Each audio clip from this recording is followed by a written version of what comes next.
Doctor Zakir Naik کے بارے میں علماء کا موقف کیا ہے؟ بہت سے علماء ڈاکٹر ذاکر نائک پر تنقید کرتے ہیں کہ وہ عالم نہیں، اور کچھ لوگ ان کو مجدد کا درجہ دیتے ہیں۔ کیا ڈاکٹر ذاکر نائک کو سننا درست ہے یا نہیں؟ حبیب صاحب سعودی عرب سے۔ دیکھیے، ڈاکٹر ذاکر نائک کے بارے میں افراط و تفریط ہے۔ کچھ لوگ تو ان کو بہت ہی بڑھا دیتے ہیں کہ کل میرے پاس وراثت کے مسائل کے لیے لوگ آئے تھے، تو میں نے ان کو مسئلہ بتایا، بنوری ٹاؤن کا فتویٰ بھی تھا ان کے پاس۔ میں نے کہا کہ یہ بھی فتویٰ وہی ہے جو میں بتا رہا ہوں آپ کو۔ تو علماء، میں نے کہا کسی بھی مدرسے سے آپ فتویٰ لیں گے تو جو فتویٰ ساری دنیا کے مدارس کا ہے وہ اس میں ایک ہی ہے۔ تو وہ کہہ رہے ہیں ڈاکٹر ذاکر نائک سے ہم نے سنا ہے، کچھ یوں کہہ رہے تھے، کچھ یوں کہہ رہے تھے۔ تو میں نے ان سے کہا کہ دیکھیں، ڈاکٹر ذاکر نائک سے آپ نے جو سنا ہے، مجھے نہیں پتا وہ آپ سمجھے بھی ہیں کہ نہیں سمجھے، ڈاکٹر ذاکر نائک کا موقف کیا ہے، اور یہ بھی نہیں مجھے پتا کہ وہ اس بارے میں صحیح کہہ رہے تھے غلط کہہ رہے تھے، لیکن ہر شخص کی ایک فیلڈ ہوا کرتی ہے۔ تو میں کیا، بڑے بڑے علماء یہی بتاتے ہیں کہ ڈاکٹر ذاکر نائک کی جو فیلڈ ہے وہ ہے ادیان عالم، ان میں تقابل، بہت سارے دین مذاہب کے بارے میں ان کو بہت زبردست معلومات ہیں اور بے پناہ غیر معمولی حافظ ہے۔ تو اس حافظے کی بیس پہ وہ فی البدیہی جواب دیتے ہیں، اس میں ان کی بہت تیاری ہے۔ تو یہ ان کی فیلڈ ہے، اس میں دنیا ان کی محتاج ہے۔ اس فیلڈ میں اور بھی بہت سے علماء ہیں، لیکن جس طرح سے ڈاکٹر ذاکر نائک نے جدید طریقوں کو استعمال کیا اور بے پناہ حافظے کا استعمال کیا، اس میں میری معلومات کی حد تک ان کی کوئی مثال نہیں ملتی۔ تو اس میں وہ امام ہے لوگوں کے۔ لیکن جو فقہی مسائل ہیں، جیسے وراثت کے مسئلے ہیں، اس میں تو باقاعدہ پریکٹس ہوتی ہے، بڑے بڑے علماء کی نگرانی میں مسائل حل کرنے پڑتے ہیں۔ اس میں جو ہے وہ تربیت کی جاتی ہے ان علماء کی کہ وراثت کے مسائل کو کیسے حل کرنا ہے۔ بہت پیچیدہ مسائل ہوتے ہیں بسا اوقات وراثت کے۔ تو یہ وہ طبقہ ہے جو جنہوں نے جناب محترم ڈاکٹر ذاکر نائک کو اتنا بڑھا دیا کہ وہ مسائل بھی اب انہیں سے پوچھنا شروع کر دیے۔ اور ایک طبقہ وہ ہے جو ان پہ بلا وجہ تنقیدیں کرتا رہتا ہے، اور تنقیدیں ایسی کہ الامان والحفیظ۔ تو اعتدال کی بات یہی ہے جو حضرت مفتی تقی عثمانی صاحب جیسے بڑے علماء کی رائے ہے، اور بھی دیگر بڑے علماء کی رائے ہے کہ بھئی وہ اپنی فیلڈ کے ماہر ہیں، لیکن مسائل کے معاملے میں ان کی تحقیق نہیں ہے۔ وہ خود بسا اوقات یہ اعتراف کر چکے ہیں۔ میری ان سے براہ راست 2 دفعہ ملاقات ہوئی ہے، اور دونوں دفعہ میں انہوں نے اعتراف کیا کہ میں مفتی نہیں ہوں، مسائل میرا کام نہیں ہے۔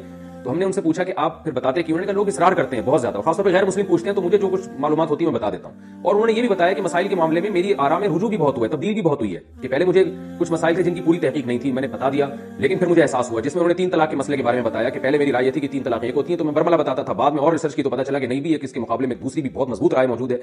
تو میں نے پھر ان سے کہا کہ آپ مزید مطالعہ کریں گے تو اور اس میں آپ آگے بڑھیں گے۔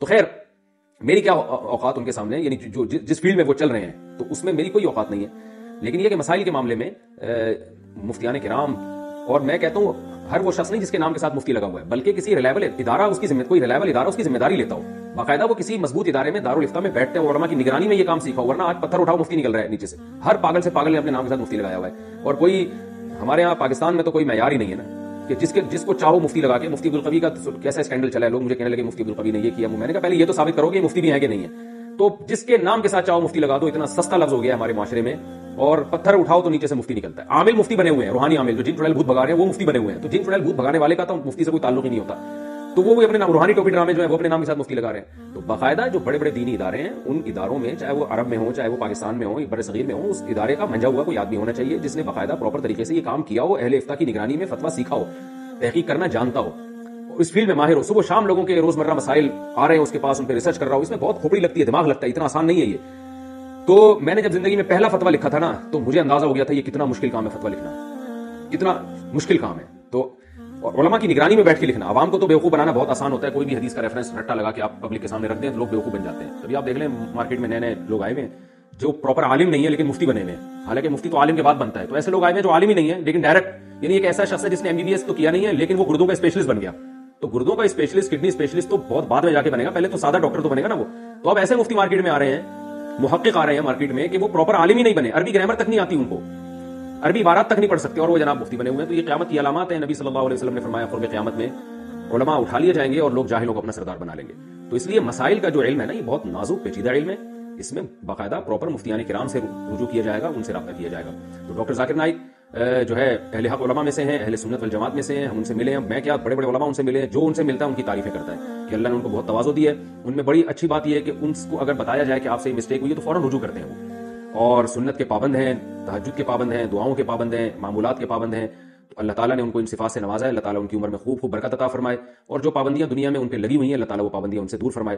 اور یہی ہماری رائے ہے، ان کے عقائد میں اور اہل سنت والجماعت کے عقائد میں کوئی فرق نہیں ہے، جو عقیدہ طحاویہ میں عقائد لکھے ہوئے ہیں اسی عقائد کے حامل ہیں وہ۔ یہ بات بہت سے علماء ان سے براہ راست پوچھ چکے ہیں، میں بھی پوچھ چکا ہوں، تو وہ یہی بتاتے ہیں کہ کوئی ان کے وہ حنفیہ، شافعیہ، مالکیہ، حنبلیہ، ان چاروں مکاتب فکر کو اہل سنت والجماعت میں داخل سمجھتے ہیں، اور کوئی اگر فقہ حنفی کو فالو کرتا ہے یا فقہ شافعی کو فالو کرتا ہے اس کو برا نہیں سمجھتے۔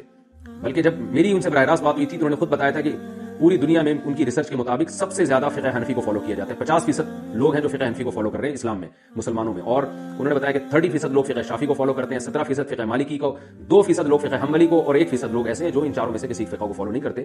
تو ان کا موقف اہل سنت والجماعت کے بارے میں بہت اچھا ہے. جس طرح ان کے بارے میں یہ الزامات لگتے ہیں کہ وہ بالکل ہی چاروں مکاتب فکر کو غلط سمجھتے ہیں، ایسا کچھ بھی نہیں ہے. وہ بہت معتدل قسم کے ایک عالم ہے. عقائد میں وہی عقائد ہیں ان کے جو اہل سنت والجماعت کے عقائد ہیں. باقی غلطی انسان سے ہوتی ہے، ہم سے بھی ہو سکتی ہے، مسائل بتانے میں ان سے بھی ہو سکتی ہے.